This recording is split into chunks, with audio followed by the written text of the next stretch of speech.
Gracias a todos. En el día de hoy vamos a continuar hablando sobre los problemas, sobre una introducción a el trastorno déficit de atención e hiperactividad. ¿Sí? Ya hablamos en la clase anterior sobre el contexto histórico del concepto. Definimos que, si bien es cierto, se concibe como un trastorno, en realidad no es un trastorno que se encuentre ubicado o sea la falla de un órgano, ¿sí?, en el cuerpo, sino que es un conjunto de comportamientos que se consideran alejados de lo esperado para nuestra cultura y que ha sido agrupado dentro de un concepto y que ese concepto, y también pues obviamente como es algo deseado o no deseado dentro de la cultura, ha tenido una evolución en función de eh, la medicina, en función de la tecnología, de la farmacéutica, de lo social, de lo político, de lo económico, de lo científico. ¿Sí? Y ayer, y bueno, en la clase anterior, pudimos ver cómo fue surgiendo, cómo se fueron dando las condiciones sociohistóricas para la emergencia, cambio y evolución del concepto. ¿Sí? Y al final terminamos hablando sobre cómo se concibe actualmente y qué puede pasar en el futuro, qué debería pasar en el futuro. Tengan en cuenta que entonces este concepto y este trastorno no es una historia terminada, sino es una historia que está en continua evolución, que probablemente en un futuro se modifique, se cambie, o sea, que lo podamos ver. O sea, no es una cosa que esté ahí, que siempre va a estar ahí, sino que pueden también cambiar las concepciones acerca de cómo vemos a las personas que son categorizadas como TDAH, ¿sí? O como dentro de esa categoría. Bueno, vamos con un poquito con estadísticas, muchachos. Las estadísticas al principio van a ser un poco centradas sobre Estados Unidos, ya que es donde más se ha estudiado, donde más se conoce, y también pues hay toda una reflexión, lo que les decía, sociocultural, si esto no es un problema casi que de la cultura norteamericana, ¿sí? Y que no lo han implantado al resto del mundo. O sea, como que nos han, en esta globalización también se globalizan los problemas mentales, ¿no? Entonces nos han transmitido una forma de ver a los niños que incluye el TDAH. ¿Sí? Bien.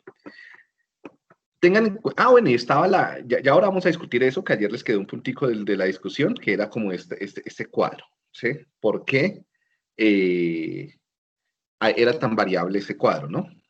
Entonces, si quieren, antes de comenzar esto, hablemos de una vez de ese cuadrito que yo les mostré ayer en el taller y ustedes cuéntenme qué fue lo que discutieron, ¿sí? Para no, quiero escuchar a ver cómo fue que ustedes interpretaron esto. O sea, lo primero que tenemos que tener en cuenta es que las estadísticas del TDAH varían enormemente a través del mundo y dentro también de los mismos países. Dentro del mismo Estados Unidos, en diferentes estados, cambian enormemente la cantidad o el porcentaje o la proporción de personas que puedan a las cuales puedan ser atribuidas estos diagnósticos. ¿Sí?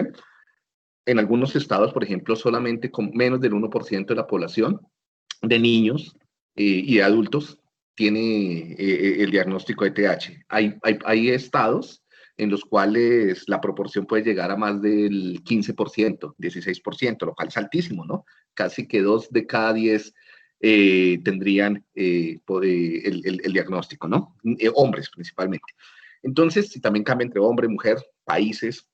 ¿Por qué creen ustedes que cambien tanto estos números? ¿A qué se debe el hecho de que hayan los lugares en los cuales hayan tan altas proporciones y hay otros lugares en los cuales, por ejemplo, acá en Europa, en Italia, que no tiene ni el 1%, hayan tan bajas proporciones? Rumania tiene el 0.4, entonces Polonia tiene el 0.3 nomás, o sea, 3 de 1000, ¿sí? Y aquí, 1 de 10 casi. ¿Qué creen que se debe? Les doy la palabra. ¿Quién quiere comenzar hablando? Gracias, María Fernanda.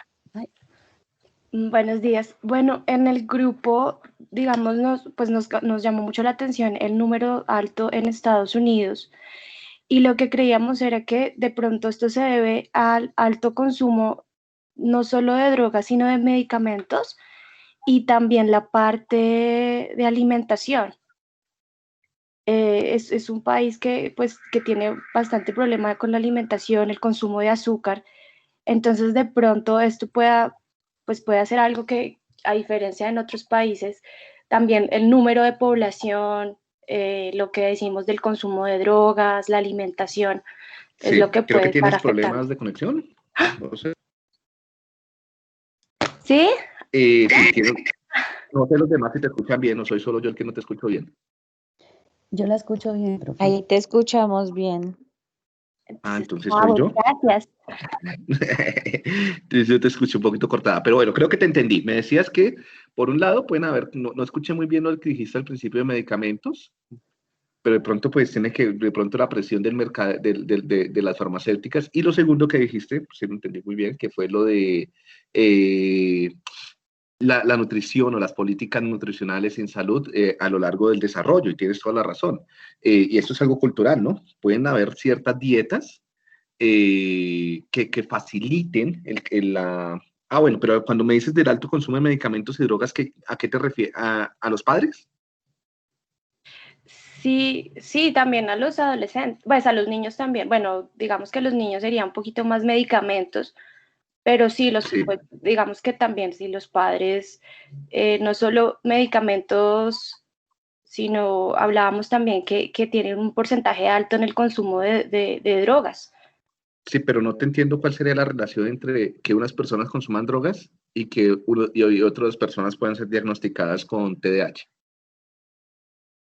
Pues lo pensábamos, era como viendo el porcentaje alto, porque podría ser que en este país tuviera un porcentaje más alto que en los demás. Y hablando de toda Sí, la parte cultural, no sé, de pronto todo eso puede afectar, como lo decíamos ayer, el contexto de los niños para que de pronto sean más. Pues eso es lo que vamos a ok. ver, ¿no? Pero eso Sí, fue lo que pensamos ayer. ya te entendí. Y sí tiene mucho que ver porque cuando se ven esas estadísticas, muchas también tienen que ver con los niveles socioeconómicos, ¿no? Con las razas. Entonces es más probable que en contextos socioeconómicos bajos eh, pueda pasar. Entonces ahí entonces estaría asociado con lo que tú dices como de los contextos de pobreza, de violencia, que están asociados también a las drogas, ¿no? A los microtráfico, pero también, y que pensé que era cuando lo mencionabas al principio, puede también que esté relacionado con efectos epigenéticos en los padres, ¿no? Y es donde la mala nutrición, el estrés, pero también el consumo de drogas en los padres puede incrementar, puede sensibilizar para trastornos del neurodesarrollo, incluyendo los hijos. O sea, así no consuman durante el embarazo, no importa, el consumo previo, o sea, meses, incluso años antes de haber gestado un hijo, ya cambia las probabilidades de que tus hijos vayan a desarrollar un trastorno del neurodesarrollo. ¿Sí? Depende de los genes que tengas, y demás. Bien, gracias. Y lo otro, pues la nutrición. ¿Quién más quiere hablar? Cristina, yo he visto que Cristina ya ha levantado la mano. Sí, profe. Nosotros analizamos lo siguiente, profe, en el grupo. Primero, pues los niveles altos que están en América y hay otros países pues con niveles más bajos. También vimos que de pronto debe ser a que pues en esos países donde no hay así como mucha prevalencia o esto, como que no se le dedica también como el estudio a todo esto, ¿sí?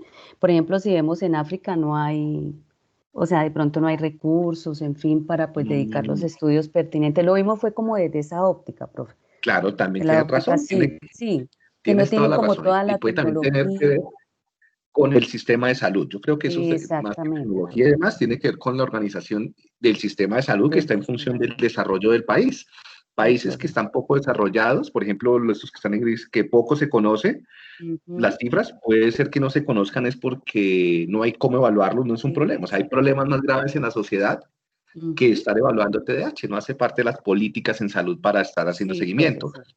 Y que en Estados Unidos, como se hace más seguimiento, se detectan más casos. Se Acá hay un problema detecta, sí. pero ahí, contra ese argumento, yo diría que pasa en Europa. ¿Sí? Europa, por ejemplo, en España, en Italia, en Francia, bueno, es un poquito alto. Estos países con seguridad tienen, en Alemania, tienen sistemas de salud robustos y con toda seguridad en estos países los medios de detección deben ser muy buenos. Hay alta cantidad de profesionales, fácil acceso a evaluación, ¿sí? También, ¿qué está pasando en estos países? que a pesar de que son países desarrollados, con buenos sistemas de salud, incluso mejores que en Estados Unidos, el sistema de Estados Unidos tiene serios problemas de acceso, ¿sí?, a salud. Claro que acá cambia una cosa, y es que gran parte de la evaluación en Estados Unidos no se hace en el sistema de salud, sino se hace en el sistema educativo, ¿no? O sea, no es necesario Sí, ir al señor. médico a que te evalúe, sino muchas veces sí, todo se hace dentro de las mismas escuelas donde están los terapeutas y demás. Entonces hay también, además, que no te niego, una variable Sí, puede señor, ser, profe. por ejemplo, en China también, el Ujú. sistema de salud y la facilidad para detección. Entonces, en muchos países lo que pasa es que no hay capacidad para detectarlos, ¿sí? Sí, señor. Pero hay otras cosas adicionales. Sí, profe, sí. Pues nosotros lo analizamos desde ese punto de vista, profe. Bien, perfecto. Bueno, profe. Gracias, profe. Muchas gracias a ti. ¿Quién más me quiere contar? Fernanda. Sí, pues viendo la gráfica, identificamos ya los países que tienen como ese estudio, como ese balance, pero también nos preguntamos qué pasa con los que están en color gris. Ujú. Y pues tú ahorita complementabas un poco más ahí esta apreciación, que es, bueno, relacionado con el tema de intervención. ¿Será que no hay estudios? ¿Será que el sistema de salud? ¿Qué pasa con esos países que están en gris? No Y fueron lo otro, incluidos en este estudio. Hay muchos más exacto. estudios. Ahí está el artículo donde sale esto. Este es uno de muchos estudios. O sea, con seguridad, por ejemplo, en Australia hay indicadores muy confiables. En muchas de estas islas, Japón y demás, también hay indicadores muy confiables. En la India también, en Suecia, Noruega también. Lo que pasa es que, claro, aquí no todo el mundo entró. Ahora vemos una aplicación, una página muy chévere que nos permite ver todos los países. Ok. Y lo otro que también hablábamos era de que, bueno, está generalizado los porcentajes allí, como ya clasificados por país, pero de cierta manera caracterizan aún la población en general. Entonces, quizás aún, bueno, ya tocaría entrar a ver país por país sobre si son hombres, mujeres, niños, niñas, y ese Tienes, porcentaje realmente a qué población está. tienes toda la razón, la edad, el sexo, si son población de grupos étnicos, si son poblaciones, ¿sí? Y eso sí, esa información sí es muy deficitaria en ciertos lugares. Son estadísticas muy generales donde no se conoce cómo el detalle, lo fenomenológico, ¿sí? ¿Qué pasó? ¿Por qué no puedo entrar a esta? Uh, entonces, donde no se conoce con precisión qué está pasando. Entonces, tampoco podemos, lo que tú dices es muy cierto, no podemos generalizar a todo el mundo eh, las mismas condiciones. O sea, el TDAH que se presenta o que es diagnosticado en Colombia y principalmente en Bogotá es muy diferente al TDAH de los niños o de los adultos en el Cauca o en la Guajira, ¿sí? O en China o en África. Son cosas muy diferentes porque también está subordinado a cómo vemos a los niños y a qué esperamos que ellos hagan. Tal vez en Italia el sistema educativo es más permisivo con, eh, con los movimientos. Entonces no se ve tan mal que las personas se muevan tanto. O tal vez la inversión o el tipo de cultura familiar, las pautas de crianza, que sean familias más grandes, la inversión social en Italia o en Alemania, ¿sí? Protege que hayan menos problemas del neurodesarrollo. ¿Sí? Eso también puede ser otra opción. Porque también en Italia se presenta la menor cantidad de casos de dislexia y disgrafía y demás. Ahora, otro grupo. ¿Quién más me cuenta? Gracias. Gracias, Fernanda. ¿Quién más quiere hablar? Venga, miramos acá aleatoriamente. Lady Bernal.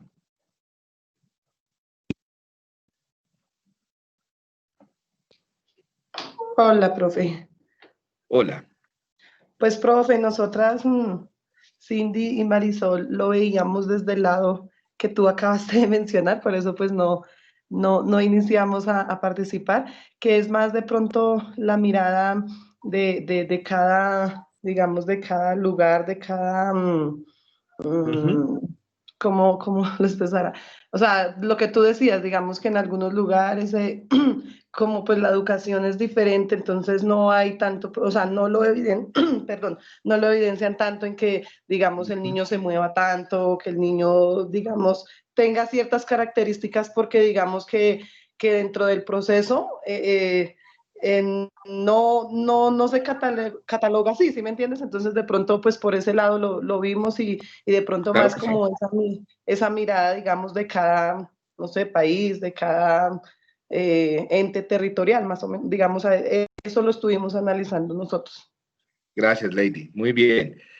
Bien, entonces tengan en cuenta que, y esto sigue reforzando lo que hemos venido diciendo, que es un concepto que se maneja de forma muy diferente en muchos lugares.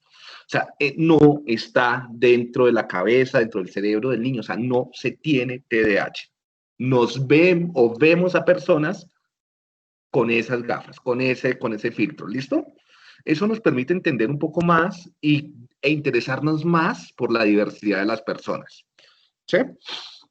Bueno, entonces, algunas conclusiones acá. Entonces, los indicadores varían ampliamente, ya lo vimos, por ejemplo, acá vemos en Estados Unidos, que es donde más se ha estudiado esto, ¿sí? Y estos son los estados, y aquí están los colorcitos en términos de dónde se presenta la mayor cantidad de casos. Este es un estudio más o menos viejito, es como el 2010, pero ya les muestro más información más nueva, ¿sí?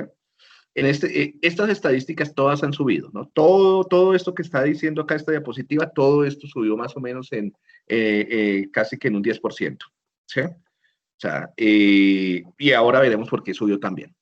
Entonces, por lo general, se presenta más en hombres que mujeres, eso sí es claro. ¿Por qué se presenta más el TDAH en hombres como mujeres?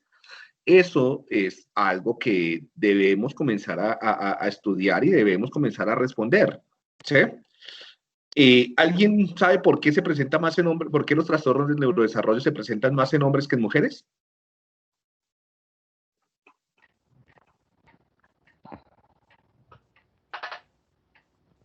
Profe. Sí, dime, cuéntame. Bueno, pues yo creo, o pues bueno, analizando lo del TDAH, de que la prevalencia en varones es mayor de pronto tal vez a una relación que exista con los cromosomas sexuales. O sea, tiendo a creer que puede ser relacionado con el cromosoma Y específicamente, o que sea un gen recesivo que esté en el cromosoma X, y pues cuando se presenta en ese cromosoma X del varón, pues se expresa pues el trastorno. O sea, yo tendería Bien, a creer eso, pero la muchas. verdad no sé si sea verdad. Sí, creo que eso lo habíamos hablado incluso en el módulo de neurodesarrollo. ¿Quién habló? ¿Acá? ¿Quién me está Marisol. hablando? Marisol, gracias. Ah, es que Marisol no estuvo en el módulo de desarrollo. Sí, Marisol, tienes toda la razón. Pero no tanto con el cromosoma Y, sino más con los cromosomas X. ¿Sí? Ok, Donde el hombre al no tener otro cromosoma X, entonces puede verse un poco más afectado. ¿Sí? Y como no, por lo general no es herencia mendeliana, entonces no comparte el patrón de recesividad o dominancia. ok. ¿Sí? Si no es, es poligenético. Entonces, pero sí es, el neurodesarrollo se ve influenciado de buena forma, o sea, muchos de los genes que controlan procesos del neurodesarrollo asociados con la migración, mielinización y demás, o factores neurotróficos están en el cromosoma X y por lo tanto variaciones, polimorfismos, o sea, variaciones genéticas en estos genes pueden influir sobre la probabilidad de que desarrolles o no un trastorno del neurodesarrollo. ¿Sí? Entonces, los hombres tienen mayor probabilidad para todos los trastornos del neurodesarrollo, para problemas de aprendizaje, para trastornos del espectro autista, para problemas del lenguaje y para problemas del TDAH. ¿Alguien ha levantado la mano? ¿Alguien más? Bien. Gracias, Marisol. Otro factor, claro, este factor es indudable, algo asociado con lo genético y lo cromosómico, ¿sí? Pero también ahí puede haber un factor cultural, ¿sí? Sobre estereotipos de género. ¿Qué es lo que creemos que deben hacer las niñas y qué es lo que creemos que deben hacer los niños? O también, ¿cuáles son las pautas de crianza hacia las niñas y los niños? Pueden ser que en ciertas culturas, como la norteamericana, que es una cultura altamente machista, que es una cultura con unos estereotipos de género muy fuertes, ¿sí?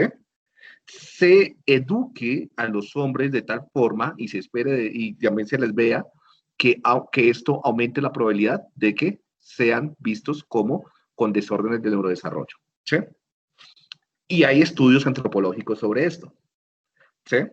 Que tiene que ver mucho con cómo se educa en función del género, o sea, el estereotipo de género para la pauta de crianza, para la educación, y también el estereotipo de género para la evaluación clínica. Vemos de diferente a los hombres y a las mujeres. Entonces, eso también es un factor que no es independiente de lo biológico, sino que interactúa con lo biológico, ¿no? Colombia tal vez pueda pasar algo parecido, ¿sí? Y otro tiene que ver también con factores de vulnerabilidad, ¿sí? Donde en muchos también lugares, en muchos países, los hombres suelen ser sometidos a más experiencias de estrés. Se les castiga más, ¿sí? Durante el desarrollo, ¿no? Claro, las mujeres tienen más riesgo de abusos y demás, pero en algunos casos el castigo, la distancia, la negligencia, la distancia emocional, ¿sí? Se ve más hacia los hombres, también con lo que les decía de pauta. Entonces todo esto se puede estar conjugando para que hayan, y además es que las diferencias entre hombres y mujeres varían mucho de un lugar a otro, que eso es lo extraño, ¿no? Si fuera solamente cromosómico, sería más estándar. En algunos casos se encuentra de 2-1, en otros casos, en otros lugares, puede llegar a 4-1, o sea, y eso es una variación enorme, o sea, donde los hombres tienen una probabilidad como del 16-18% y las mujeres como del 3%. ¿Sí? Entonces, ¿pero qué está pasando ahí? En algunos lugares. ¿Sí? Entonces ahí es donde un estudio genético, un análisis genético no es suficiente, sino debo también hacer estudios cualitativos con familia, antropológicos, escuchando a la gente, viendo cómo educan, viendo cómo se evalúa, viendo los neuropsicólogos evaluar, etc. Esto también tiene que ver con lo que ustedes me están pidiendo, herramientas de intervención. Si yo veo este tipo de patrones, entonces mi estrategia de intervención también tiene que ser sobre las pautas de crianza o tengo que educar a los educadores, tengo que sensibilizar, tengo que hacer transformación de imaginarios de sexo o de género, ¿sí? Tanto en padres como en educadores, como incluso neuropsicólogos, ¿sí? Porque esto es algo cultural, entonces también tengo que ver eso. Y no es porque los hombres y las mujeres tengan cerebros diferentes. ¿Sí? Eso es un neuromito. Hombres y mujeres no necesariamente tienen que tener cerebros diferentes en general, ¿no? O sea, pues sí, la masa del cerebro es diferente porque los hombres suelen tener en promedio cuerpos más grandes, ¿sí? Eso también ha cambiado. Pero en promedio son más similares los cerebros de hombres y mujeres que diferentes, ¿sí?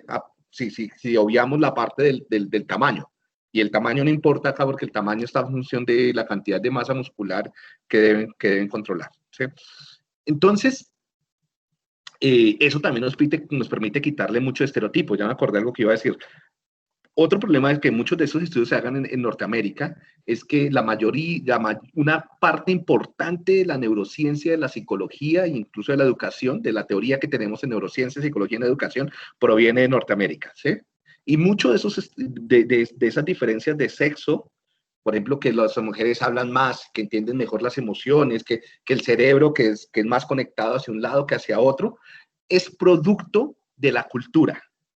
Cuando lo miramos en edades muy tempranas no vemos esta diferencia. Y si lo vemos en lugares donde no hay estereotipos de género tan fuertes, no hay diferencias entre los cerebros. Es el resultado de cómo una cultura sexista crea cerebros diferentes, ¿sí? Que se ajusten a esa cultura. Y tiene razón, tiene sentido. Por eso en los estudios más recientes cada vez se encuentran menos diferencias de sexo. Eso fue un carretazo que nos vendieron hace como 30, 40 años. Bien, en Estados Unidos esto es una cantidad enorme de personas, ¿sí? Miren, más de 7, o sea, contando adultos, más de 7 millones de personas, como 10, y esto era en ese tiempo. Actualmente se consideran que hay como 14 millones de personas, ¿sí? Con diagnósticos de TDAH, casi un país completo, ¿no? Un país mediano, ni siquiera pequeño. ¿sí? Más grande que Uruguay, más grande, ¿sí? Como Ecuador. Es una enorme cantidad de personas que tienen diagnóstico, casi el 10% de la población, ¿sí? 1 de cada 10. Piensen esto también en mercado, ¿no? O sea, eso es el que vender pastillas o vender tratamientos o vender pruebas para evaluar TDAH es un negociazo. Y si los que ustedes trabajan acá en Colombia con ese tipo de terapias, saben que mercado hay y cada vez va a haber más. Porque lo más fácil es que la familia crea que su hijo tiene un trastorno a que crean que ellos son malos padres. Es mucho más fácil que tú le digas, por ejemplo, al hijo de un abogado, al hijo, o lo que sea, no, es que su hijo tiene TDAH. Ah, sí, algo le pasó a su cerebro durante el desarrollo, ¿no? Pero te quitas la responsabilidad de que, no, es que yo no he educado bien a mi hijo o no he ejercido un buen rol, ¿no? Entonces, y eso me preocupa enormemente, y es que en muchos casos se está reemplazando la educación y la crianza por la farmacoterapia y más adelante por otras terapias cognitivas, donde se vuelve un negociazo y un círculo vicioso, ¿no? Porque como nosotros trabajamos en esto, pues entonces nos volvemos cómplices, porque nos conviene que haya más diagnósticos también. Entonces ahí es donde ayer lo discutimos, el papel de la ética en todo esto debe ser cuidadosamente determinado, porque esto sí cambia vidas para toda la vida, valga la redundancia. Entonces vemos aquí como las proporciones, donde la mayor cantidad están en niños y adolescentes, ¿sí? Y una alta proporción de estas personas recibe medicamentos en Estados Unidos, ¿sí? Ya vamos a ver cuál es la tasa de personas. Esto, yo les decía ayer, eso tiene un costo. Todo esto acá están las fuentes, tiene un costo en términos económicos también, y en términos sociales, en términos de salud y en términos culturales. En Norteamérica, que les gusta tanto hacer cuentas económicas, se ha contado que anualmente le cuesta a los norteamericanos más de 42.5 billones, o sea, millones de millones, ¿sí? Billions.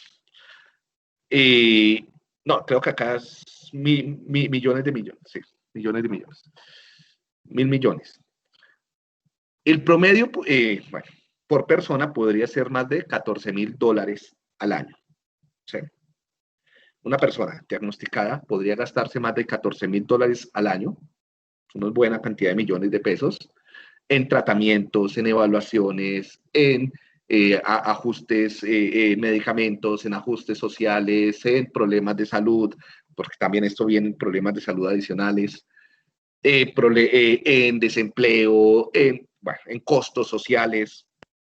Entonces también hay un costo económico. Dar el diagnóstico implica que esa familia, porque esto no es un costo para la persona, sino para la familia también, esa familia va a sufrir un golpe emocional, un golpe social y un golpe económico.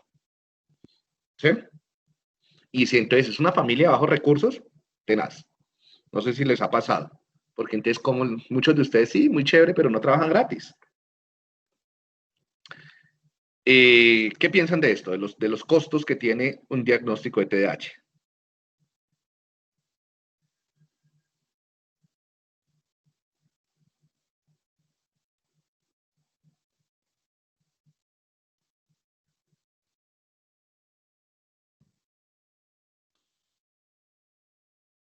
Dime, ¿quién levantó la mano?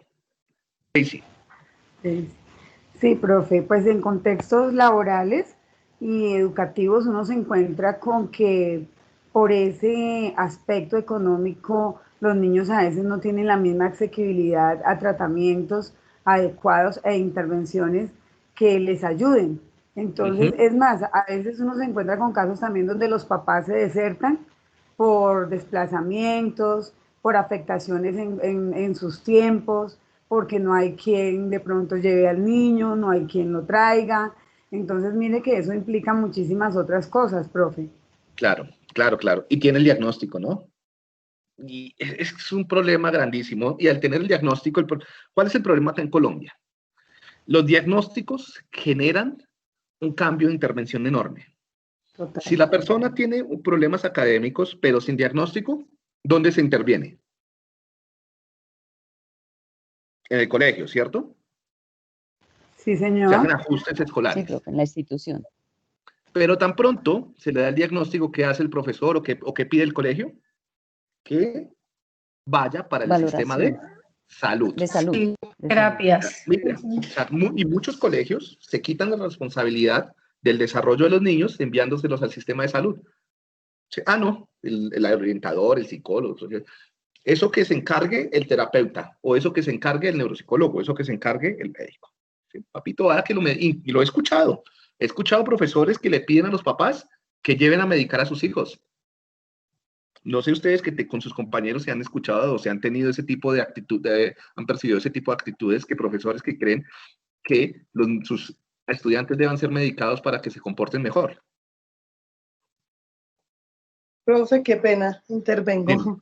Sí, dime. Digamos que precisamente conozco una mamita, no es directamente, digamos, el niño que esté conmigo, pero sí el hermanito de una niña que está conmigo. Y pues, digamos, dentro de mis acompañamientos que yo debo hacer, pues cuando llamé para iniciar, pues a conocer como la familia, dentro de la charla que se dio, ella me contaba, digamos, que pues tiene el niño que tiene 7 añitos ya, que estaba en segundo. Y imagínate que a él lo diagnosticaron cuando estaba en kinder, lo diagnosticaron precisamente con el TDAH. Y no le han revisado el diagnóstico. Exacto, yo le decía, ella me contaba y digamos, pues, profe, con todo lo que, digamos, con todas estas, con todo lo que hemos recibido de los profes, digamos, dentro de la especialización, pues digamos que yo pues empecé a hablar con ella, le preguntaba, digamos, qué revisiones le habían hecho, cuáles le estaban haciendo, de qué forma, bueno, todo. Entonces yo le decía a ella, no, tú tienes que volver a pedir una valoración, o sea, cómo te fueron a diagnosticar el niño así, como tan pequeño. Bueno, entonces ella me decía, sí, hasta me lo medicaron. Entonces yo le dije, ¿y tú le diste, digamos, aquella medicación? Me dijo, no. Llegó y me dijo, yo no se la di porque eso sería, o sea, ellos querían era que yo tuviera al niño, así me dijo la mamá, como bobito por ahí en una esquinita. Llegó y me dijo, no, yo sí, eso no lo mediqué. Y pues yo digo que sí le doy, pero no le doy absolutamente nada. Y lo que tú dices, profe, digamos, es como eso, como que a veces los profesionales o digamos en los colegios, ellos como por quitar del paso y por no seguir como con ese problemita, ellos lo que hacen es referir y desafortunadamente igual llegan a digamos a los entes de salud y hacen lo mismo, profe, o sea, como todo, como por zafarse, un diagnóstico así como tan rápido. Apresurado. Entonces, exacto, yo le decía a ella, mira, trabájale, yo le daba como recomendaciones y ella tiende a llamarme y digamos me pide como algunos consejos y yo le digo y ella dice, no, Lady, o sea, el niño está ahorita, o sea, ha cambiado súper hartísimo. Claro, entonces, y es que se va viendo. Muy buena labor la que has hecho, Lady. Entonces yo le decía eso, entonces, y lo que tú decías, profe, digamos que en esta cuarentena, que los niños pues obviamente pues por motivos obvios no podían, digamos, ir digamos, a las terapias y a él lo tenían totalmente terapias y como ya ahorita se está levantando un poquito, la llamó la orientadora a decirle, bueno, ¿qué pasa que usted no me ha mostrado reportes de las terapias? Hágale que yo tengo que pasar reportes, pero bajo lo que me envía de otro profesional, o sea, como quien dice, para ella estar más tranquila. ¿Y dónde están los programas educativos, de apoyo educativo? Yo creo que cada colegio debería tener dentro de su institución unos programas de apoyo educativo para los niños con problemas. Eso le decía yo. Claro, que lo hagan por el sistema de salud es importante, pero yo creo que es una responsabilidad también sobre el desarrollo de los niños, y acá hay personas que trabajan en componentes administrativos en los colegios, ¿no? Que deberían reflexionarlo, ¿no? Crear aulas inclusivas, crear, no sé, en horarios extra clase, ¿sí? Y eso le va a ganar, lo que van a ganar en calidad de vida es enorme y van a ver cómo comienzan a disminuirse las conductas disfuncionales. Gracias, Lady. Me está levantando la mano. Voy a preparar la palabra a otra persona. Me está levantando la mano Daisy y alguien ha levantado la mano. Profe, digamos dentro de lo laboral y en experiencias de la vida real, ¿no? Se encuentra uno digamos, con la extrapolación de situaciones tanto del neuropediatra, de la docente y de los papás. A veces uno se encuentra con papás que quieren que le piden diagnóstico de verdad para tener un niño ahí quietico en la casa, que no moleste, que no dañe, que no me ocupe, ¿cierto? Y Sí, también no se tienen encuentra tiempo. uno con profesores que yo, entre comillas, diría muy respetuosamente, son perezositos también. Entonces, cuando llegan o tienen este tipo de población, escucha uno comentarios tales como, ay, no, tengo pero 4 chinos que es que son mamones y no sé qué hacer con ellos. O sea, esto es de la vida real, profe, no me lo estoy inventando. Y Sí, dice tienes uno, bueno, y razón. estas personas con este grado de intelectualidad, expresándose así, hombre, ¿qué le espera a nuestros niños a nivel Mira, educativo en Colombia? ¿Mm? mira, dice, eso Señor, tiene que ver con la cultura del país, la cultura de la sociedad, ¿sí? No lo veamos solamente como lo que piensa, sino que en muchos de nosotros incluso se nos salen ese tipo de pensamientos a ratos porque eso es como que se comparte, está arraigado, ¿no? Como los estereotipos, ¿sí? Por eso ayer hicimos el ejercicio de los estereotipos. Eh, Tanto en padres como en profesionales, en educadores, en terapeutas, ¿no? Sí, se ven ese tipo de cosas. Yo creo que, por un lado, no todo el mundo está preparado para ser padre. Y las personas deberían prepararse, educarse para ser padres. Y eso es una responsabilidad del gobierno, ¿sí? Y de los sistemas, y eso es lo que yo les decía hacia las políticas de prevención, ¿sí? Si hay cursos para, o sea, debería ser una obligación que a ti te certifiquen como padre, no que simplemente dejes personas embarazadas, sino que la persona que no tenga un certificado para ser padre, pues que no lo pueda hacer, ¿sí? O que sean multados si es padre, no sé, algo tendrían que inventarse, ¿sí? Porque hay personas que no saben educar a sus hijos. Y eso hay que aprenderlo. Eso no está en los genes, ni se transmite, ni por ósmosis, ni se aprende en las novelas, ni se aprende en YouTube. No, eso hay que entrenarlo. Por otro lado, ya con los profesionales, hay personas que no tienen las habilidades personales para ejercer la carrera que van a ejercer. Si yo, por ejemplo, me pongo a trabajar en contabilidad o en un banco como cajero y tengo una discalculia o tengo problemas para hacer cálculos, pues lo más probable es que vaya a sufrir mucho y en el trabajo y que vaya a hacer sufrir a otras personas, ¿no? Entonces, si tú eres profesor, pero tienes poca tolerancia y tienes poca empatía y tienes poca actitud prosocial de servir y de trabajar para el bienestar de los otros, pues lo más probable es que te vayas a aburrir o cansar o fatigar o a estresar con este tipo de cosas. Y eso ya es una responsabilidad de las universidades. Cuando seleccionan, cuando reciben a las personas para educarlos, para ser pedagogos, y principalmente con niños, están en realidad evaluando la idoneidad actitudinal, psicológica, social, emocional de esas personas. Yo creo que no, y ahí están fallando. Y muchas personas se meten y hacen esas carreras simplemente por diferentes razones. Bueno, ya te doy la palabra, Marisol, alguien escribió acá en el chat, entonces tienen razón, el diagnóstico, lo que escriben ahí, muchas veces el diagnóstico ha tomado una relevancia enorme dentro de nuestra sociedad y el diagnóstico es una forma simplista, es un heurístico para tratar de entender y trabajar en el mundo, ¿sí? Entonces eso nos ahorra como que mucho tiempo, ¿no? Pero puede hacer que lleguemos a cometer problemas éticos con las personas con las que trabajamos. Entonces, mi recomendación en todo lado, y esto también para los que trabajan en el sistema de salud, no solamente en educación, es no miren los diagnósticos, miren los perfiles cognitivos. Lo último que tienen que ver es el diagnóstico. Muchas veces, y me pasó, y yo estuve en equipos psicosociales y en equipos terapéuticos con TEOs, fonos, ¿sí? Haciendo evaluaciones y estudios de caso, y se comenzaba, y cuando entonces había que hacer revaloraciones anuales, por ejemplo, en hogares de bienestar familiar, ¿no? Y en la revaloración uno cogía la historia clínica y lo primero que iba a buscar era el diagnóstico. Y entonces de ahí para adelante, cuando uno hace eso, ya todo lo que hagas después está sesgado. Es un filtro que te pones y estás condicionado para volver a encontrar lo mismo. O sea, uno vuelve a coincidir en el mismo diagnóstico y sus explicaciones del niño solamente van a comprobar el diagnóstico. Ese es el problema del diagnóstico, que una vez se da, quitarlo es casi que imposible porque las personas que vuelvan a revalorar están altamente sesgadas para volver a confirmar el diagnóstico. eso te genera ya como a los caballos, ¿no? Les pone unas restricciones para que no puedan ver para otro lado. Entonces, mi consejo es que no vean los diagnósticos, sino vean los perfiles, para que no activen esos estereotipos de trastornos. Y cuando ustedes comienzan a leer la historia, hacer entrevistas, conocen a las personas, se llevan a una imagen diferente a la que está en el diagnóstico, ¿vale? Esa es mi sugerencia que les doy.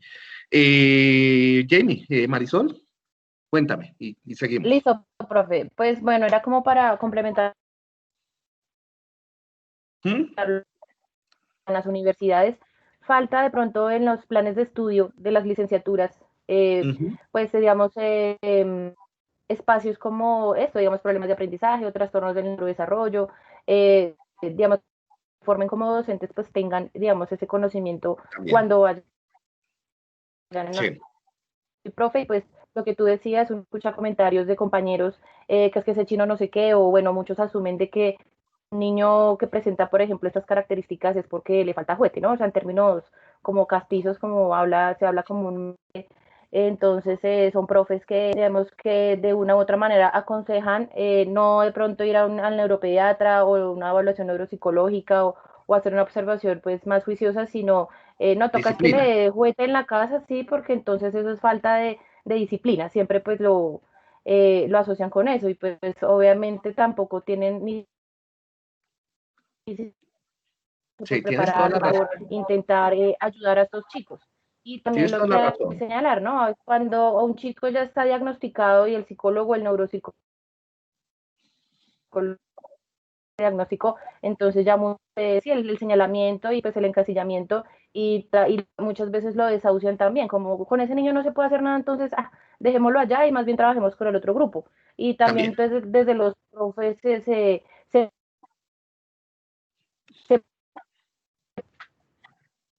Te escucho cortada. ¿Hasta dónde me escuchaste, profe? Sí, no se escucha. He escuchado casi todo, pero cortado lo último, si no te lo escuché, que es de los profes, ahí no te escuché. O sea, que los profes promueven muchas veces la exclusión. Promueven la En el audio. exclusión. Listo, ya te completé. Bien, Como tienes que toda la lo razón dejan en muchas allá cosas que has aparte dicho. y sí. Y eso, incluso los mismos niños se autodiscriminan, ¿no? O sea, no, yo no hago esto porque tengo dislexia o porque tengo TDAH, o sí, es que yo, como que el diagnóstico también los autoriza para ser disfuncionales, ¿no?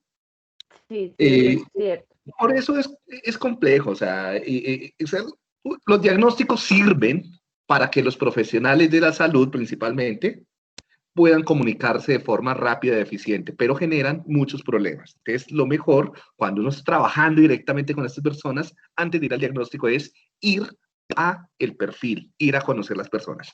Gracias, Marisol. Bueno, vamos entonces a avanzar un poquito. Entonces, vemos acá en estadísticas también, cómo en general, esto confirma que los hombres tienen tasas más altas, ¿sí? Y vemos que en algunos casos pueden haber también diferencias, en esta no es tan clara, en grupos étnicos, ¿sí? Esto es para entre adolescentes, esto es entre adultos, ¿sí? Algo interesante, muchachos, es que, bueno, acá les voy a mostrar, es que a través de cómo va cambiando la prevalencia de estos diagnósticos en Estados Unidos a través de los años, ¿sí? Y vemos un crecimiento progresivo, principalmente en blancos, en norteamericanos, en blancos no hispanos, ¿sí? Son las personas, y también, bueno, por ejemplo, acá en negros no hispanos.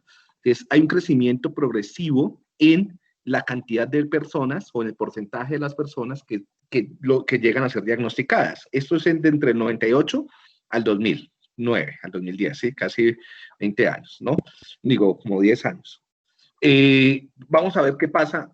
Igual acá también son estudios, entonces en casi todos, y en hombres y mujeres, casi todos comienzan a encontrar lo mismo. Son varios estudios que incluso, mira, acá ya, en el 2000, en este estudio, se reporta el 15% de los hombres diagnosticados, es un número altísimo.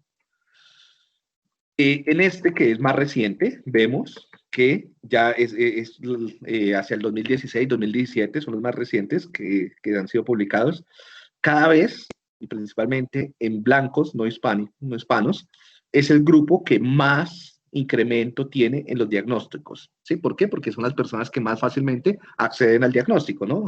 Al sistema de salud, al neuropediatra, al neuropsicólogo, al psiquiatra. Entonces son los que más van a ser diagnosticados y son los que tienen la plata para pagar medicamentos. Entonces esos son el nicho de mercado. Poblaciones, por ejemplo, hispanas, poblaciones de negros, poblaciones de indígenas, no reciben tantos diagnósticos y el crecimiento no es tan grande porque como que son un mercado menos importante porque no pueden pagar por estos tratamientos y por estos medicamentos. ¿Sí? Entonces vean que mucho de esto también tiene de mercadeo y ¿sí? de cómo funciona el sistema. Esto es, bueno, esto es entre los adultos y esto es entre los niños. Entre los niños también vemos un crecimiento progresivo, ¿sí? En los diagnósticos. Vean, y varios estudios, todos encuentran curvas ascendentes, curvas ascendentes. Hay uno que va al 2024, ya. Por ejemplo, miren, el diagnóstico entre el 97 y el 98 creció o estaba alrededor del 6.1 y entre el 2015 y el 2016 en niños y adolescentes por encima del 10%. ¿Sí? Se estima que actualmente está por encima del 14% en Norteamérica. ¿Sí? O sea, hay un incremento cada 3, 4 años, en 2, 3, o sea, casi que cada 2 años en el 1% de la cantidad de personas diagnosticadas. O uno de dos. O definitivamente están naciendo personas con más trastornos, o sea, con más fallas del cerebro por el cambio climático, por la nutrición, por las guerras. O esto es mercado. Tal vez tengan que ver con las dos cosas. ¿Sí? Pero es muy extraño que el 10% de una población tenga un trastorno del neurodesarrollo. O sea, esto es muy raro. Hay un incremento. ¿Dónde está? Hay uno que muestra, que muestra una proyección y que al 2024 cerca del 22% mencionan, no mentiras, como cerca del 20% de los norteamericanos, de los hombres norteamericanos pueden ser diagnosticados con TDAH, o sea, 2 de cada 10. Y pueden estar, y la mayoría recibiendo Ritalina, o metilfenidato, o Concerta, cualquiera de esas. Entonces vean que hay un incremento progresivo, ¿no? En Colombia también se ha visto un incremento progresivo en la cantidad de diagnósticos. Debemos preguntarnos por qué, porque esto hay que pararlo. O sea, no está bien que tantas personas tengan diagnóstico. ¿Sí? O realmente cada vez surgen más, o estamos diagnosticando más, o mejoró el sistema y cada vez se descubren más, o algo más está pasando. Porque también hay que preguntarse quién da los diagnósticos. ¿Sí? El promedio de inicio de los síntomas de TDAH por respuestas de los padres se propone alrededor de los 6 años. ¿Sí? Sin embargo, entre más temprano aparezcan los síntomas, más severo es el TDAH y más probable estamos hablando de personas que sí necesitan ayuda. Lo más probable es que estas personas leves no necesiten, sean más falsos positivos que otra cosa, ¿no? Entonces, por ejemplo, niños de 3 a 4 años que ya comienzan a mostrar alta inquietud motora o problemas para fijar su foco atencional por largo tiempo, estos son los que van a desarrollar los síntomas más severos y probablemente los que van a requerir más apoyo, incluso hasta farmacéutico, ¿no? Entonces, miren que en el preescolar sí ya es bueno comenzar a prestar atención a esto. No para diagnosticarlo, sino para prevenir incluso, o sea, para hacer tratamientos tempranos. ¿Sí? Y era lo que hablábamos. Según este estudio, el 60% de los niños diagnosticados mantienen, o sea, es más de la mitad, no se les quita el diagnóstico. ¿Sí? O sea, siguen siendo considerados con TDAH hasta la adultez. O sea, toda la vida. Bueno, ¿cómo se trata? Estadísticamente, ¿cómo se ha tratado esto en Estados Unidos? 3 de cada 4 niños con TDAH reciben tratamiento y 1 de cada 4, o sea, el 25%, no reciben tratamiento. ¿Sí? Se estima que 62% de los niños que son tratados reciben medicamentos psiquiátricos. ¿Sí? O sea, es una alta proporción en Estados Unidos. En Colombia vamos en curva ascendente. Cada vez es más frecuente que los niños con diagnóstico de TDAH reciban tratamiento farmacológico. Antes era muy raro, ahora cada vez es más frecuente. 47% recibían tratamiento conductual, o sea, la proporción, o sea, se prefiere, se privilegia el tratamiento farmacológico sobre el tratamiento escolar, terapéutico, ¿sí? Y solamente, y el 30% solo recibían medicamentos, o sea, la mayoría estaban con tratamiento combinado, pero es una alta proporción de solo medicamentos. El 15% recibieron solo tratamiento conductual, sin saber qué tipo de tratamiento. Acá también hay tratamientos de todo tipo, desde quinoterapia, en el aula, cognitivo-conductual, sistémica, acá hay de todo, ¿no? Entonces eso tampoco está muy bien regulado. Pero miren que es una muy baja proporción. O sea, personas que solo hagan terapia conductual, neuropsicológica, con terapia ocupacional, educación especial, solamente sin medicamentos, son muy, muy, muy pocos. Y eso es extraño, y eso es preocupante. De esto debería ser la mayoría. Y la minoría deberían recibir, o sea, solamente los pequeños casos en los que en realidad no sirve la terapia porque no funciona sin el medicamento, deberían recibir medicamento, pero son muy poquitos en Estados Unidos, ¿no? Pero el problema es que como acá, por la globalización, cada vez esto se vuelve más tendencia también en Colombia, esto nos da un panorama futuro, ¿no? Es a futuro, esto puede estarse copiando y ya está sucediendo en Colombia. Ustedes me lo acaban de mencionar. Bien. Esta es la proporción de los que no reciben medicamentos, la mayoría sí reciben medicamentos, es altísima. Hay una alta cantidad de comorbilidades, y acá me faltó la O, ¿sí?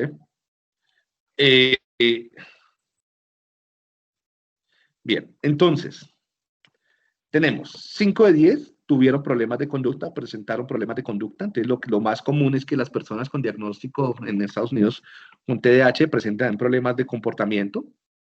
¿Sí? 3 de 10 mostraron ansiedad.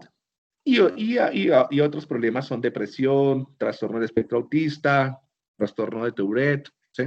Y aquí son como las proporciones, ¿no? Entonces, la mayoría presentan algún otro problema de conducta, algún otro problema mental, y la mayoría son problemas de conducta, como agresividad, oposicionismo, bueno, etcétera.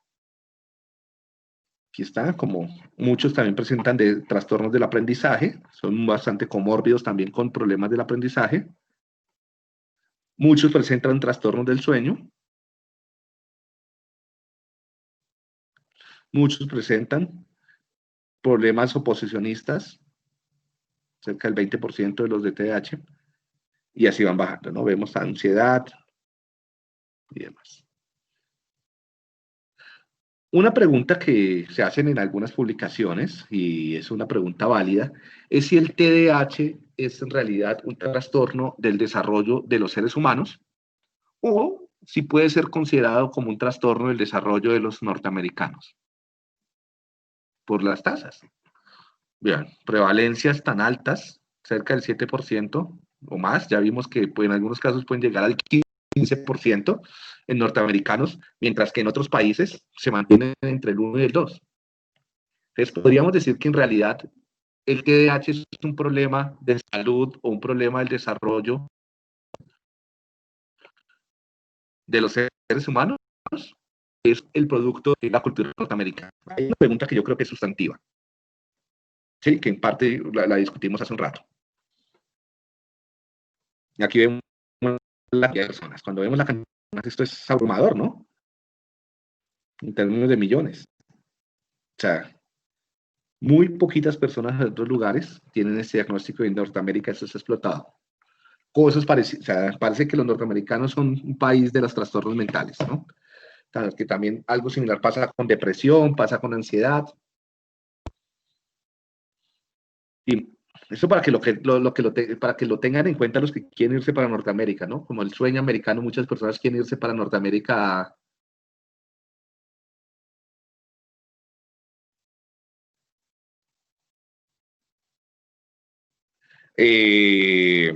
como a llevar a educar a sus hijos y es complicado, ¿no? Nos pueden exponer a esos contextos. Tenemos aquí en un estudio del 2012 diferentes proporciones, vemos, ¿sí? A través del mundo, y vemos en un estudio más reciente cómo esto ha cambiado, ¿no? Esto es del 2017. Entonces, también en todo el mundo ha crecido la proporción, por lo general tiende a crecer. Bueno, en algunos lugares ha disminuido, en Italia estaba en el 2.8, en el 2007 en el 0.9, ¿sí? Ahora vamos a explicar por qué esto. Y yo les decía que entonces está esto, que esta grafiquita, esto es al 2017, me pareció bastante curiosa. Ahí les dejo el enlace, ¿no? Ustedes acá pueden, si se dan cuenta, mirar país por país cuáles son las tasas, ¿no? En cada año. Acá está en el 2017, pero también, por ejemplo, podemos mirarlo desde el 90, cómo ha ido cambiando. Miren, ¿siguen cómo que van cambiando los colores? Los cambios en los colores van a indicar los cambios en el porcentaje de la población. Por ejemplo, en Sudamérica comenzó a crecer, ¿no? Desde el 90 hasta el 2017. Y si no lo quieren ver en el mundo, lo pueden ver simplemente por ejemplo, por continente. Entonces, por ejemplo, en Asia, el cambio en Asia. Me imagino que los que están en blanco es donde no hay información. Así, acá en todos los países tienen información, que pueden ver país por país. En Sudamérica, si quieren compararse con otros países, es donde la mayor cantidad de diagnósticos estaría en Surinam y en Guyana. Claro, estas tasas no corresponden con las de otros estudios, pero bueno. Y también a través del año, a través del tiempo. Como ha ido cambiando, ¿no? Incluso pueden cambiar el tipo de, ya no, si no lo quieren ver por gráfica, sino por ejemplo en tabla, cómo ha cambiado a través del tiempo, ¿no?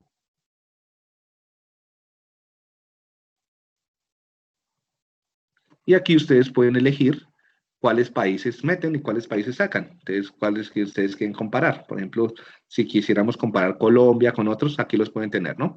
Esto es para que puedan hacer como una observación de el estado del TDAH a través del tiempo, desde el 90 al 17, en el mundo. ¿Listo? Esta página me pareció bien interesante. Ahí se las dejo. Bien. Estos son otros estudios, o sea, todo lo que nos muestra es la diversidad.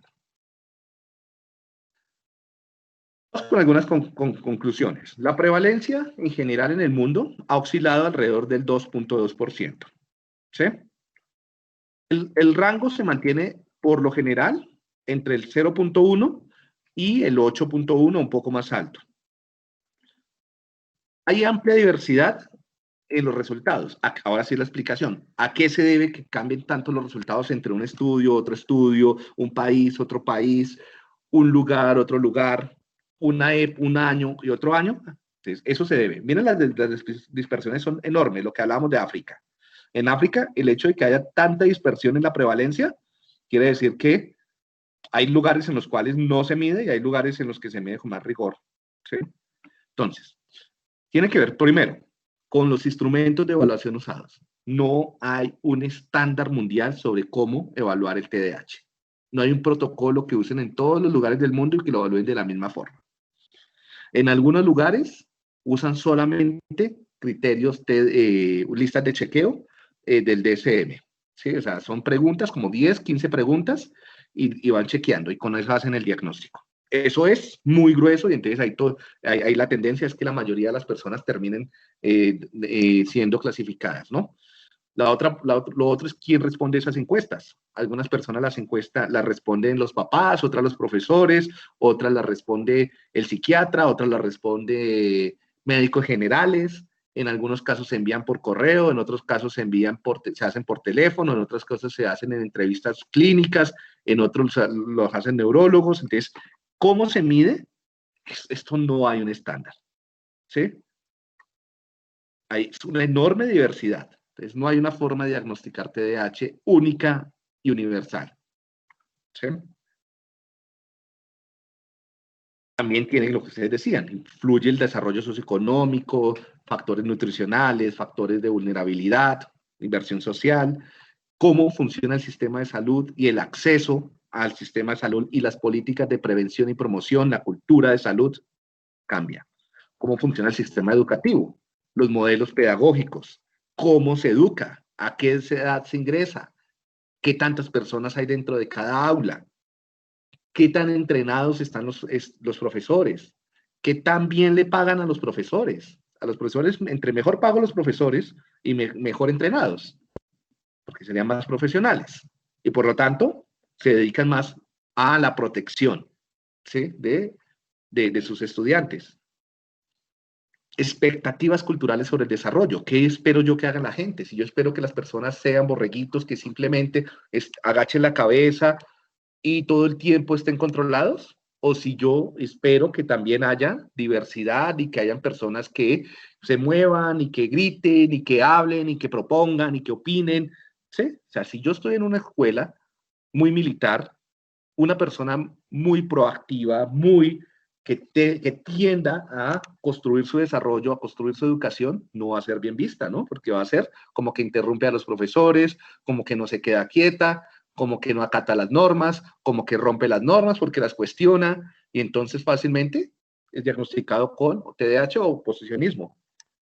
Ese diagnóstico sí que es horrible. Yo detesto ese diagnóstico de oposicionismo. Es una marca como de criminal horrible. Pautas de crianza también influye sobre cómo los padres han aprendido a educar a sus hijos. Si hay apoyo de las abuelas, si no hay apoyo de las abuelas, es esencial. El rol de las abuelas en el TDAH es enorme, y de los abuelos, ¿sí? Se ha visto que la probabilidad de que familias que están alejadas de sus abuelos y abuelas por diferentes razones, o sea, esa ausencia, es más probable que los niños tengan trastornos del neurodesarrollo. Eso es algo que hay que preguntarse, ¿por qué? ¿Por qué el hecho de que haya apoyo de la familia extensa, en especial de las abuelas o los abuelos, disminuye la probabilidad de que los nietos tengan problemas de comportamiento? ¿Sí? Entonces ya hay otra cosa en la cual pueden trabajar los que trabajan con familia, y es para que participe la familia en la crianza de los hijos. Más sabe el diablo por viejo que por diablo, ¿no? ¿Alguien comentó algo?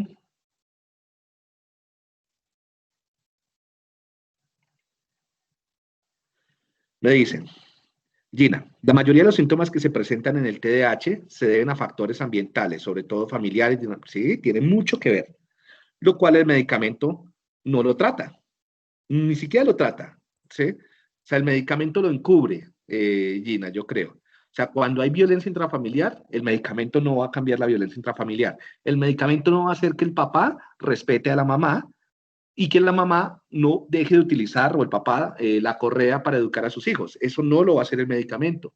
El medicamento no va a organizar los tiempos para conversar con los hijos, para estar en la casa, para hacer tareas, para jugar. ¿Sí? El medicamento no va a organizar la comunicación verbal, el medicamento no va a enseñarle a los papás y a las mamás y a los niños a expresar sus emociones. Eso no lo hace el medicamento. Entonces, ¿qué es lo que hace el medicamento? ¿Cómo puede temporalmente, porque eso tiene un efecto de tolerancia y abstinencia, principalmente tolerancia, que muchas veces necesitan dosis más altas? Lo que hace es, al reducir el nivel de actividad de los niños, entonces puede generar, encubrir sus problemas, ¿sí? El problema era del niño, no de la familia, entonces queda encubierto. Sí, tienen razón. En Estados Unidos, no sé si han visto las películas de Estados Unidos, es que en las gavetas de las drogas, así como nosotros podemos tener el botiquín, curitas y aspirinas, allá tienen antidepresivos. En muchas películas aparece eso, ¿no? Entonces sacan los antidepresivos de la gaveta, ¿no? Y todo el mundo habla de la sertralina y habla del Xanax y del Prozac, y lo compran en la esquina. Entonces, eso es tenaz allá el mercadeo de los psicofármacos. O del Valium, ¿no? También de los sedantes. Tienen sedantes en las gavetas, ¿no? Tomes un Valium, un Rivotril, ¿sí? Para dormir. Una benzodiazepina. Genética. Pues también hay factores genéticos poblacionales, hay razas, hay diferencias genéticas. Es probable que algunas razas tengan, por sus genes, y por los genes que se transmiten entre generaciones, sea más probable que no desarrollen tan buenas funciones de autorregulación. ¿Sí? Eso no quiere decir que tenemos que eliminar esa raza, porque alguien diría, no, pues para eliminar el TDAH, matemos o castremos a todas las personas que tienen TDAH, con eso no transmiten los genes, ¿no? Que las personas con TDAH no puedan reproducirse. pero no porque esto no está en los genes como tal, ¿sí? Y en últimas, ¿qué autoridad moral tenemos nosotros para castigar a las personas que se mueven mucho, se distraen? O sea, también tienen derecho y pueden en la adultez ser muy funcionales. Con toda seguridad hay trabajos y hay ambientes de la sociedad en los cuales estas personas pueden integrarse sin ningún problema. ¿Sí? Bien. Otros factores están asociados con la edad, con el sexo, los síntomas, las comorbilidades, las características de la población, características culturales, sistema de salud. Bueno, ya esto lo había mencionado. Se queda borrado, sea positivo. En Colombia, vamos a ver qué pasa en Colombia. ¿Sí? En Colombia específicamente, primero, tenemos una alta incertidumbre. No sabemos muy bien qué está pasando en Colombia, no tenemos muy pocos estudios y muy pocos datos confiables. No sabemos específicamente qué pasa en ciertas comunidades, no tenemos un registro juicioso.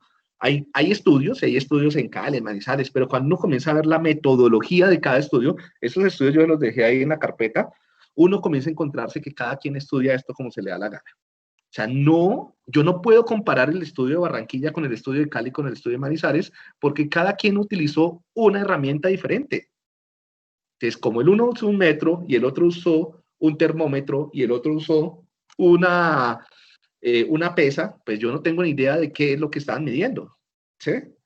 Muchos de estos estudios, por ejemplo, son hechos por médicos, psiquiatras, neurólogos, y lo que utilizan son listas de chequeo, o sea, preguntas que le hacen a los padres, o que se hacen durante la entrevista clínica. Ahora, después les voy a mostrar varias de estas entrevistas.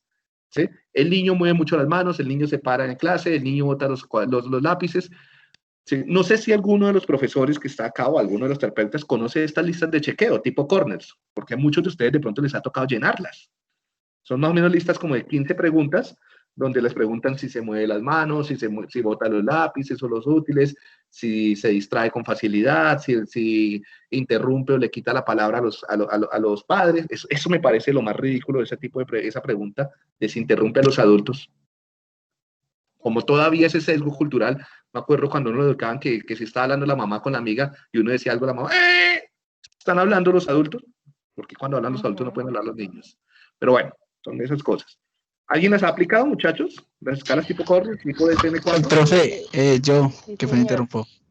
Cuando Dale, Andrés. dije en el colegio que trabajé, la única vez que trabajé TDAH, me hicieron llenar eso, pero lo mismo que usted dice, mi duda era, pero los chicos también hacen en la normalidad, como hablamos ayer con ellos, también lo hacen normalmente, interrumpen, juegan, son distraídos. Entonces, ¿cuál era la diferencia entre que yo tenía al frente de un chico de cuarto, quinto que hacía lo mismo? Claro, tienes toda la razón. ¿Quién te lo hizo llenar? Mi jefe directa. No lo hicieron llenar Secretaría de Salud Mental. Ellos llegaron en una ambulancia y todo eso, entonces hicieron con varios chicos que tenían diferentes trastornos y dificultades, nos hicieron llenar diferentes formatos. Frente al chico, Ok. apenas te dijo el nombre, O sea, una me sonó yo, ese me lo hicieron llenar a mí. Sí. O sea, fue por Secretaría de la Salud. Sí, Entonces, ahí, por ejemplo, claro, la intención de ellos es buena porque es generar un tamizaje, ¿no? Pero el instrumento es malísimo. ¿Sí? O sea, si yo quiero hacer inversión, en lugar de mandar esos carros y todo eso, yo debería mandar un psicólogo, un neuropsicólogo, a hacer entrevistas, a ver en el aula el comportamiento de los niños y a llenar formatos, ¿sí? Otro tipo de cosas. No, o sea, ¿qué es lo que pasa? Eso se llena y después cómo se califica, porque imagino que se llena es por sí o no, ni siquiera con una escala Likert que te permita responder que con frecuencias o con intensidad, sino es, ¿se presenta o no se presenta? ¿Cierto? Sí, ¿El niño mueve o no mueve las manos? ¿El niño se distrae o no se distrae? Pero es que distraerse o no distraerse, y eso también cambia por la persona que lo conozca, ¿no? De pronto, si tú no conoces muy bien el niño, le preguntas a la profesora y la profesora lo tiene entre ojos, lo que sea, no, ese chino me mueve todo el tiempo, el chino cansa mucho, ¿sí? Y va chequeando. Entonces, hay muy poca validez, o sea, no se mantiene el rigor en la evaluación, ¿sí? Y tienes toda la razón. Entonces, esto le llega a la Secretaría de la Salud. La Secretaría de Salud simplemente va a calificar esas pruebas y esos niños pasan a ser números, códigos. El código 0001, el código 002, tuvo 15 puntos, el otro tuvo 10 puntos, el otro tuvo 8 puntos, o sea, 15 de 15 preguntas, 8 de 10, ¿sí? Y esos números, y dentro de esos números se perdió la persona y se perdió el diagnóstico. Y con eso, en muchos lugares hacen estadísticas. ¿Sí? Entonces, por eso también tienen que ver que la diversidad, y en Colombia no podemos comparar. En otros estudios lo que hacen son pruebas neuropsicológicas, pero esto tarda mucho más tiempo, es mucho más costoso. ¿Sí? Entonces, ya de acuerdo a los puntajes, en las pruebas neuropsicológicas de atención, memoria, se da un perfil y un diagnóstico, ¿no? Pero no es lo mismo diagnosticar con una escala como la que nos cuenta Andrés a una evaluación neuropsicológica. En otros, el psiquiatra o el médico le hace preguntas al papá o la mamá, ¿sí? Y solamente con esas preguntas o mirando el comportamiento del niño en el consultorio, da el diagnóstico. Y eso va también para Secretaría de Salud, porque todo eso va para Secretaría de Salud. Y es muy diferente. Entonces, en última, la Secretaría de Salud lo que tiene es una cantidad de datos obtenidos de diferentes formas.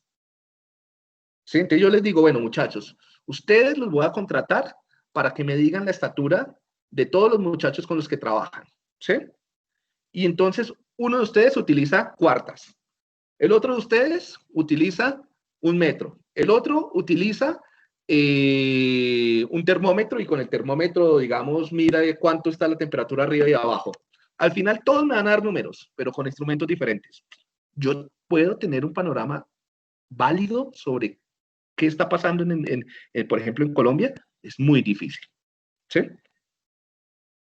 Entonces, instrumentos no validados, estudios limitados, uso excesivo de listas de chequeo y de observación clínica. Y esto tiene que ver con un predominio también de la perspectiva psiquiátrica médica. O sea, aquí como que lo que diga el médico, lo que diga el psiquiatra, o lo que digan esas formas, está por encima de lo que digan los profesores o lo que digan otros profesionales. ¿Sí? Incluso los neuropsicólogos. A mí me ha pasado. Un psiquiatra, simplemente viendo el niño durante 5 minutos, dice TDAH y lo marca.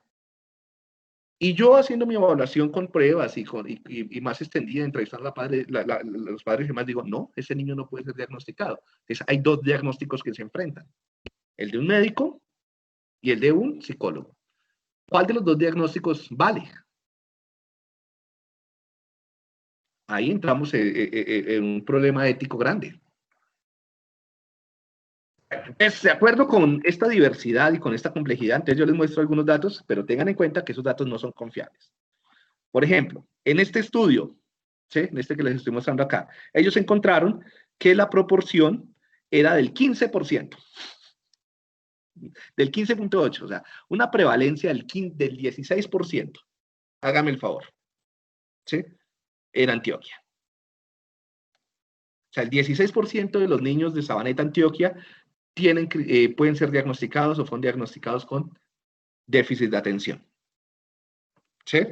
Quiere decir que si ustedes son casi 1.5, no, 2 de 10.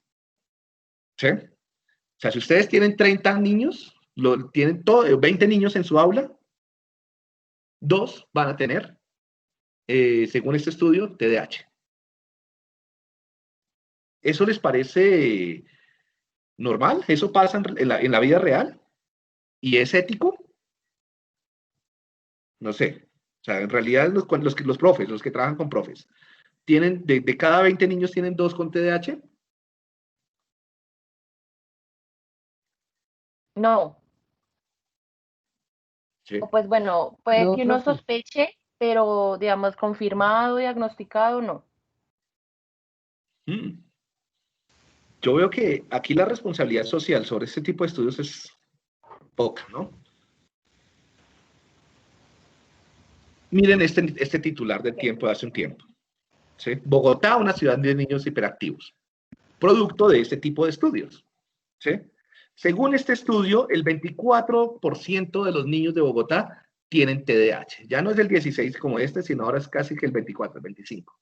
Es decir, ¿sí?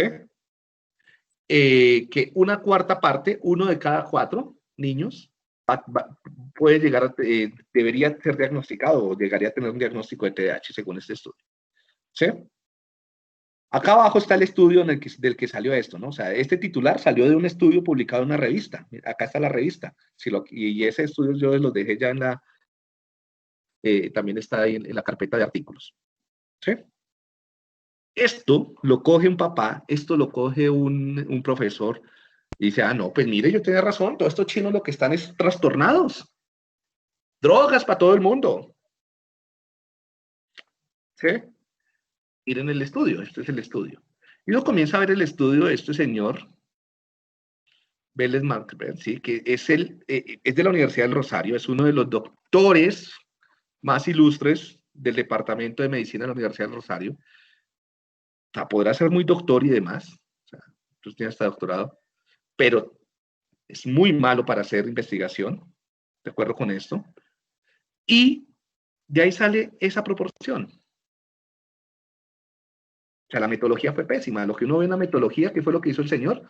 Le dio una escala de esas de 10, 15 preguntas a sus estudiantes de medicina y los mandó a los colegios públicos de Bogotá a que la llenaran, algo similar a lo que te pasó, Andrés. Y de acuerdo con eso, TDAH para todo el mundo.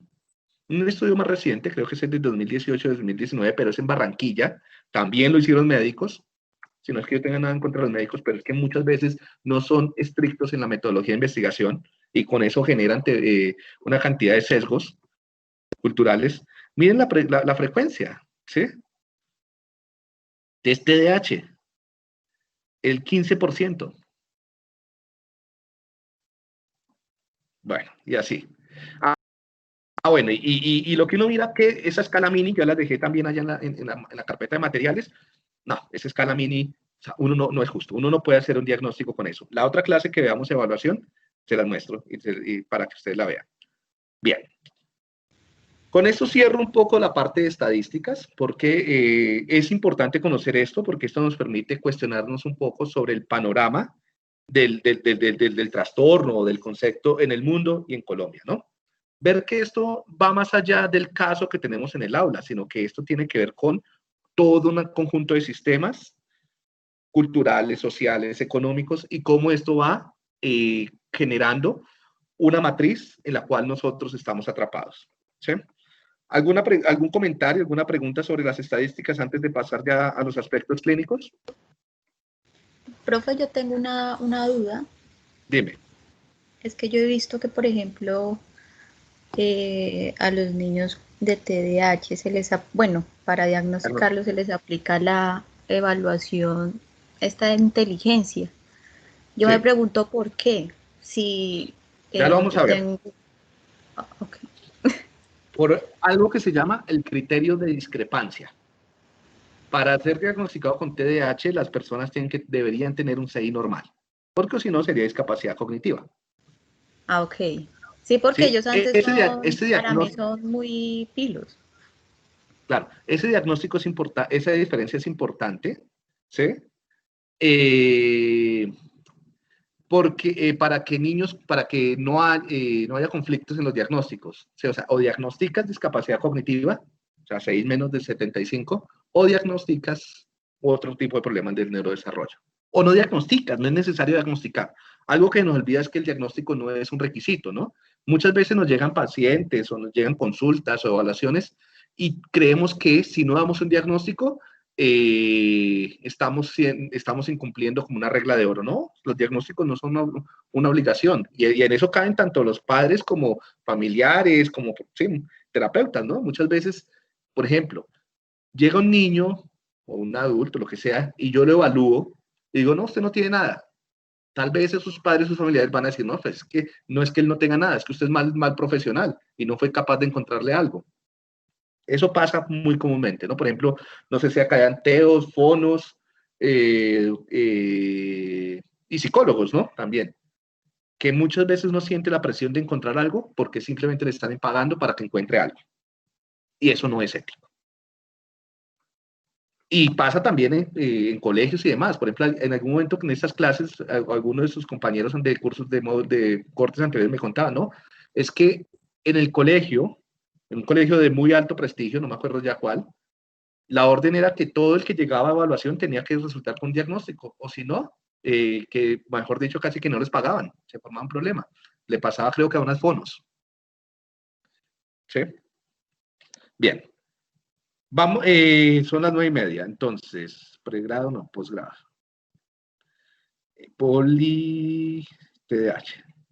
Bien, materiales, lecturas. Vamos a hacer una cosa, muchachos. Aquí hay esta que dice TDAH DSM-5, son los criterios diagnósticos. Vamos a ver ahora la parte clínica, ¿sí? Vamos a parar entonces hasta acá la conversación. Entonces hasta aquí voy a grabar para que lo clínico quede en otro video.